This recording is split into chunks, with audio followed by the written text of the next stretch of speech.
Good morning. Welcome to Hobby Evolution episode. I think we're at 317. It is a Tuesday. I'm wearing a dress shirt today only because it's cold. So I went back to the jeans and button down shirts when I went back to the office earlier this month. Um, and then I got so used to just dressing down being at home, and we have a pretty loose dress code now. As of a couple years ago. And I always wore jeans in a button down.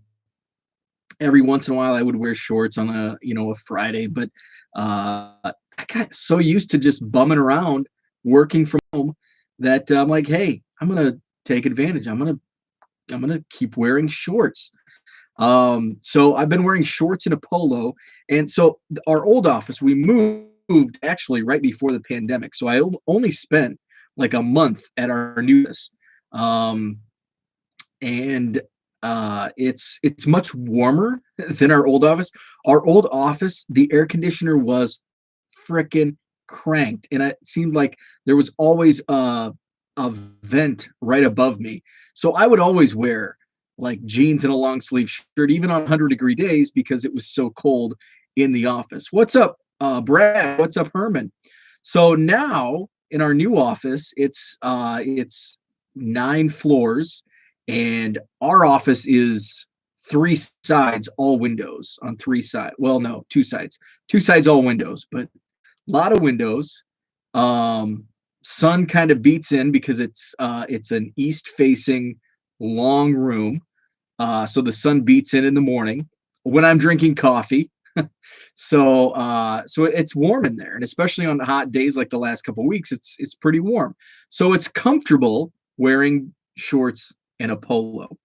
But yesterday I went out to my car for lunch, and it was 65 degrees at 1 o'clock yesterday afternoon. It was like I was like out doing a little day drinking Saturday afternoon in the sun, beaten down, just sweating, loving it. And Brad says I've got the spinning wheel of death. Um, and it was amazing. And it was 65. Right now it's 52 degrees. We're gonna hit 72 today, and it's gonna rain like the next 4 days, which is good because we need it. My wallet needs it. A break from running sprinklers every day for 3 weeks. So that aside, I'm kind of bummed. On Sunday night, I was perusing Facebook Marketplace, and not far from me, um, there was a really nice collection of junk wax sealed boxes and cases. 110-degree attic at 5 p.m. Oof. Um, and I saw it, and it had only been listed for like 30 minutes, and it seems like I'm always late for these deals. So I messaged the seller, and so the whole exchange, it annoys me how it went down because I thought I had it in the bag. So I messaged the seller, and I just wanted to confirm because it was 5 sealed cases and like 65 unopened boxes. Um, and the total price was like $750. So I just wanted to confirm, like, okay, I'll take everything, and is this the price? Um, so they told me to refer to the picture because they had like a chart of what they were charging for everything. So I confirmed the price.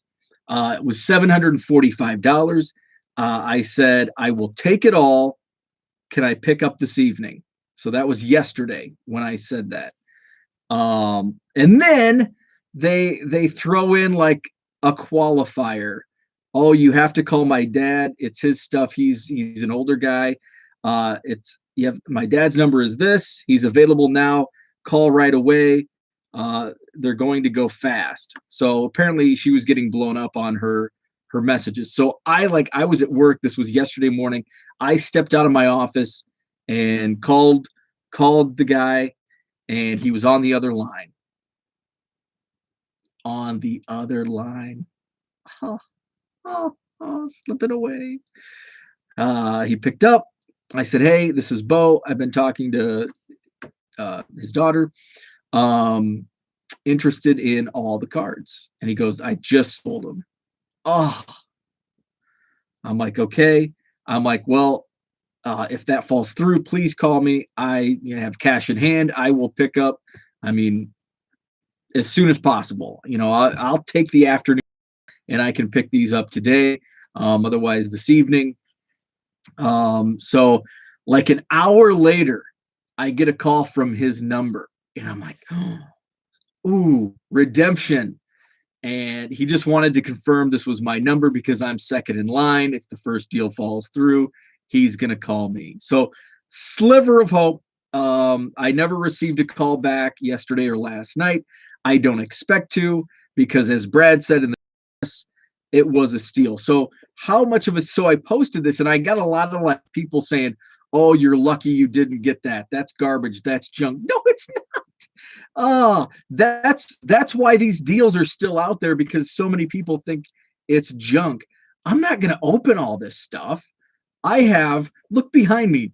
Most of what's behind me is cards from that era. Yeah, it'd be fun to like 90 tops. It'd be fun to look for a Frank Thomas no name. And somebody did mention that these were vending boxes and vending box cases. So they weren't traditional hobby packs. But that's where a majority of the Frank Thomas no name errors come out of these vending boxes. So this was at 86, 87, 88, 89, and 90. So it kind of, so there is a little bit of junk hard to sell in here.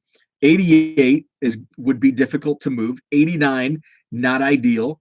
But 86, just because of its rarity, not many of these come on the market for 86. 87, you've got some chase with Bo and McGuire and Bonds, and then the 90 chase for Frank Thomas. So I broke it down on what they sell for. And again, and people are saying $750, it's garbage, you're lucky. You don't know what you're talking about, because this would have been just a flip. I'm not going to sit down and open all this stuff. This is going to be a flip. Yeah, if you open it all, you're throwing money away, because it's just not worth that much money. Unless you're into the grade. If you're into the grading thing, yeah, I guess so. But I'm not, and I would just flip these sealed. In fact, this would be something that I would consider taking to Baseball Card Exchange and getting wrapped. And that's a huge, there's a huge markup. If they're wrapped from Baseball Card Exchange, a sealed box goes up significantly over unwrapped prices. And I think it's like $6 to $8 to wrap a box. I was talking to my buddy Steve from Greenies, because they bought a big collection with a lot of sealed wax, and they took a bunch of stuff to get wrapped. What's up, Mark? Good morning. So I broke down the prices. So again, $745 for all this, and a little gas money, because it wasn't too far away, like 40 miles. It was closer than I originally thought. I was prepared to drive hours for this, because I didn't recognize the town name. So I broke down. So the 86 case, the most recent, sold last month for $625. So that right there almost makes up the price of the entire lot. $625 for the 86 tops. 87, I thought would be a little more. It was $300. The last couple have sold in the $300. These are all ballparks. These are eBay sold prices with shipping. And I kind of ballparked the number, because as you get later, like 90, there were a lot more 90s than I think I only saw one 86 case. And the 86 was like exactly a month, like May 23rd, I think was the sale price. 88 case sells for about $200. And that's what I expected to be the lowest. I thought 87 would be a little higher than 300, 88 at 200, 89 was 250. So I thought I was kind of online. I knew 86, 90, 86, 87, 90 would be the highest price. Um, I didn't think there would be that much of a difference. 90 surprised me. $500 was the going average. Actually, I think the most recent 90K sold for around 700, 800. So there'd been a couple at auction in the last month that sold for like 350 to 400. Um, I try not to take into consideration auction prices because they can vary so much. They can have, even though end times don't matter as much in the day of smartphones, um, it still does kind of matter. But 90 cases, ballpark average was 500. So the case alone, resale value about $1,900. There were, I think, 65 unopened boxes. The 86 loose boxes sell for about $50. There were six. 87 boxes sell for between 15 and 20. There were nine. I thought those prices would be a little higher. I thought the 87 boxes would be more along the lines of like $50.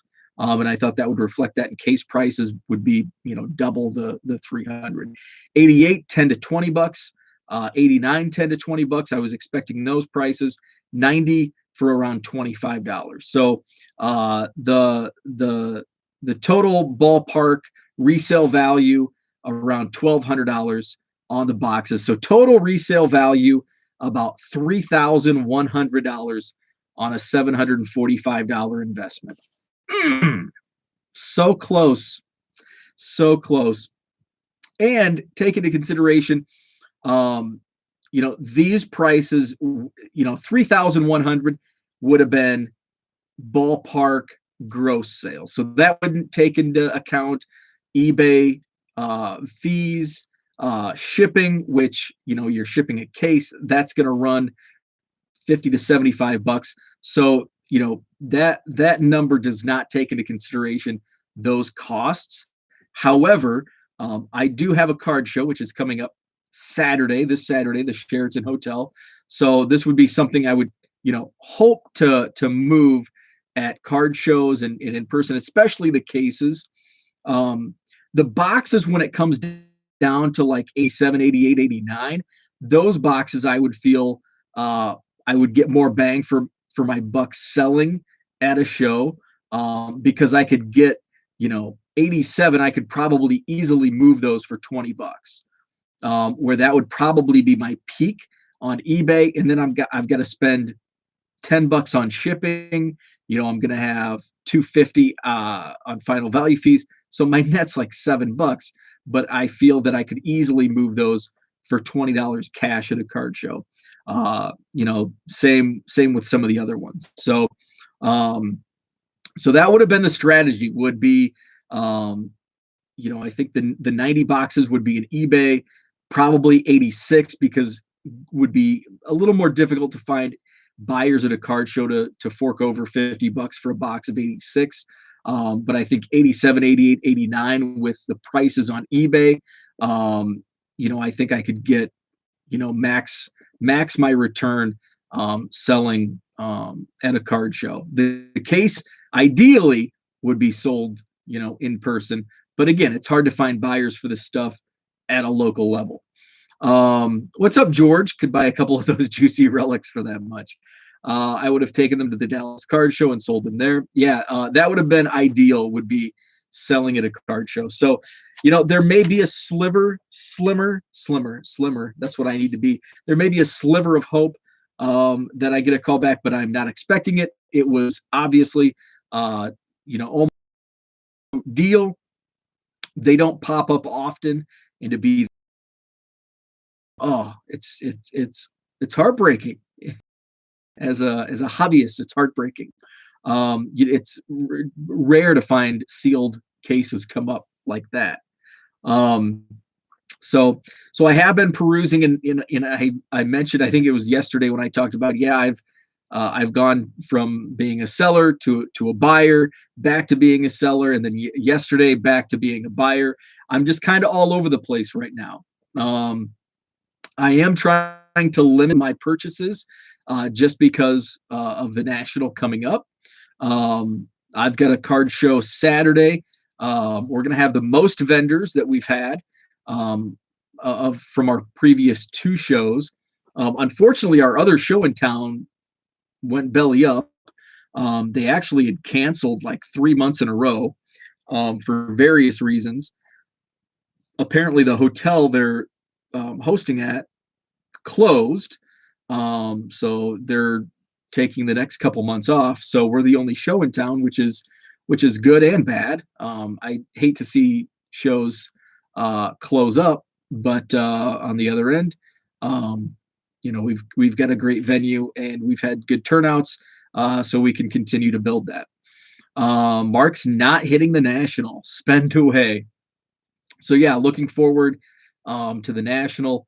So I'll actually have two shows to build up my national this Saturday, and then we're gonna have a July show. It'll be interesting to see the turnout at our show ahead of the national. And there's some big shows kind of right around the national. I think there's a big Des Moines show, and I think that's 2 weeks before the national, or maybe the week before. And then the Dell show is 2 weeks after the national, and the Dells is another show um, that I'll be hitting up again. I thought about going up there and doing two, going up there on taking Friday off, spending the night. But then I thought, you know what? I live 45 minutes away. I'm not gonna. I can use that, $200 hotel money, and just drive back, and use that towards cards. That's kind of silly. So, um, I may or may not. We'll see. It's August. I'll have spent 5 days in Chicago at the National. I'll probably just hit, depending how the National goes. I may just spend one day at the Dell show. That's likely, just so I don't have to take any more time off work. Um, so I'd actually considered setting up at the Dell show, but I just don't think um, with the National so close and just kind of being tied up with that, and getting prepared, because the cost of the Dell show is pretty significant, and it's 3 days. So I had, should I, so it's I'm not going to be a vendor, and I'll probably just go up for the one day just because it's so close to the net. I'm trying to pause the buy. I'm done buying the Bowman mega boxes. In fact, I'm done opening one of my Facebook Marketplace pickups is still stuck in transit somewhere in Kentucky, hasn't shaken loose yet. So I have 13 more coming. I have 17 unopened. So I have a nice round number of 30 unopened mega boxes. I've actually, last night, I listed some in my eBay store. So listed some of the mega box refractors. I'll continue to list those. And I'm putting some in my dollar boxes for Saturday. So that is what I had for today. There was an update on eBay with the returns. I know everybody was talking about it on Twitter. I did not look into it. That's kind of where I'm at. I'm just kind of like, I'm like fringe. I'm fringe collecting right now. I've just kind of taken a step back. I'm having a little more balance where it's not just hobby all the time. Doing the bike rides. Went over to a friend's house Saturday afternoon. Just kind of doing summer stuff that I didn't get to do in 2020. So I'm just kind of taking a deep breath, because for 15 months that was my life, because there was no other life to live other than being essentially cooped up in your house, and only going out for essentials. So now that things have opened up, I don't want to spend all day with my cards in the basement. I'm still listing stuff on eBay, still selling stuff on eBay, still buying Cubs cards and all that. But I'm doing a little more balance where I'm selling less and I'm buying less. and that's just the way it's gonna be for the next couple months. So that's where I'm at in the evolution of the hobby, which is basically why I started this daily journal. Was because I have evolved, and we all evolve in one way or another, specifically in the hobby, and then obviously, in other aspects of life. But I saw my evolution even from like when the pandemic began. Uh, I was casually selling on eBay. Um, I was doing more trades. When the pandemic began, my focus was on sorting and organizing the Cubs collection, and was able to get a bunch of Sandberg, Baez, Bryant, Banks boxes, pulled and put together. Putting my Baez collection on trading card database, and that was kind of the thing. I wanted to get organized in 2020, and then all of a sudden, eBay opened up. Hey, we're going to let you sell 50, because my eBay store subscription had me at like 1,000, and I would hover around that number just to get my money's worth. And usually I'd go a little bit above that just to have a cushion, so I'd pay a little extra. And it's like, hey, 50,000, I've got a million cards behind me that I need to sell, and that's how that evolved into my eBay store. And then all of a sudden, I'm just crushing it. At the peak, I was at like 80 sales a day. And I'm still my 90-day 40, but it drops every day because I had some days last week where it was down to like 7 sales a day. So my 90-day average is at 3771 sold. So what's that divided by 90? So I'm still at 42 sales a day on average over 90 days, but that number's dropping daily because like I said last week, most days were like between 6 and 10 sales a day. So that's where we're at. So that's what I had for today. Thanks for tuning in. Brad, are you live this morning? I did watch your show last night, and I think I heard you say that you're off a couple days. So hit the chat up if you're still with us. It's Tuesday. I'm like out of it this morning because so normally what happens is I wake up before my alarm and I turn my alarm off. So Brad's going to go live as quick as you are, go. I am as soon as you, as quick as you are, go. I don't know what that means. I have to be at work at 10 a.m. So I lost my train of thought. So I woke up, and usually I wake up before my alarm goes off, and I look at my phone for like 15 minutes, catch up on, any eBay messages or emails, and then I get ready. But this morning I slept to my alarm, and I like, as soon as you were done, I will go live. And all of a sudden I spring up, and I was like just in zombie mode. I have like a routine. Like I forgot to shut the bedroom door. I like do it every day. I get out of the bathroom and I like the bedroom door's open. What? And then I forgot to, put a little gel in my hair. So I upstairs and like crap, I didn't put gel in my hair. And it's like these things that I do on a daily basis, but because I sprung out, and I think I was in mid dream. So I was in like REM sleep or whatever, the deepest sleep. And all of a sudden my alarm goes off and I like get up and spring to action.